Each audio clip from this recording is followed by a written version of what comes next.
propos d'ONG avec MEDER.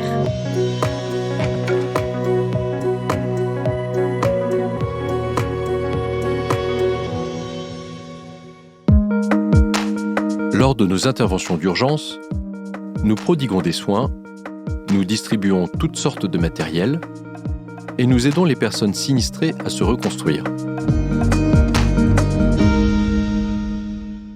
Il arrive parfois que certaines familles n'aient plus aucune source de revenus.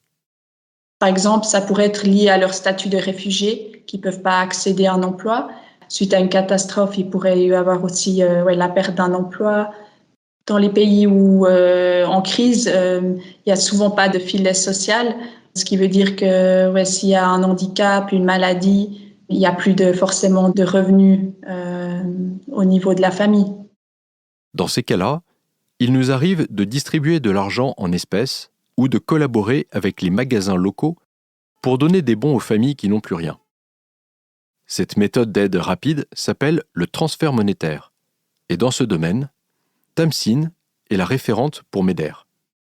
Donc, transfert monétaire, déjà, ça donne un choix en fait à la personne qui est dans le besoin. Et puis, ils peuvent subvenir à leurs besoins qui sont les plus urgents ou leurs besoins de base.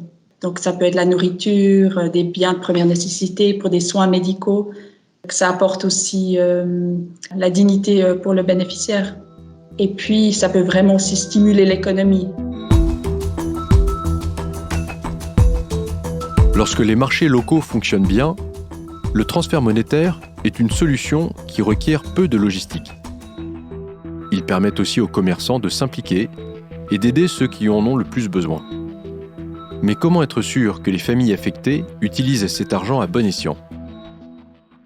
On sélectionne les familles selon des critères de ciblage. On a vu en fait par l'expérience qui est maintenant long terme que la plupart des familles touchées par ces crises humanitaires, en fait, ils utilisent vraiment l'argent reçu pour leurs besoins élémentaires, urgents. Et puis, on fait aussi un suivi après pour voir comment ils ont utilisé l'argent. Le bénéficiaire pourra aussi donner un retour s'il a des questions, s'il a des plaintes. Donc, il y a vraiment ce recul-là. Une histoire qui m'avait vraiment touchée, c'était aussi en Jordanie où il y avait un enfant en fait qui était malentendant. Et puis, avec l'assistance monétaire que MEDER a apportée, ça a permis aux parents en fait d'acheter un appareil auditif. Et ça a vraiment transformé la vie de ce garçon.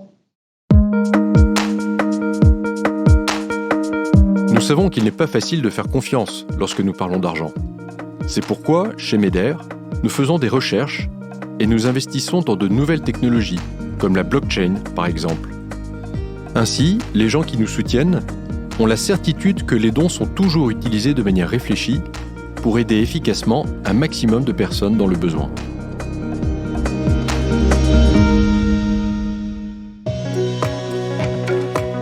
Pour plus d'infos, rendez-vous sur le site meder.org.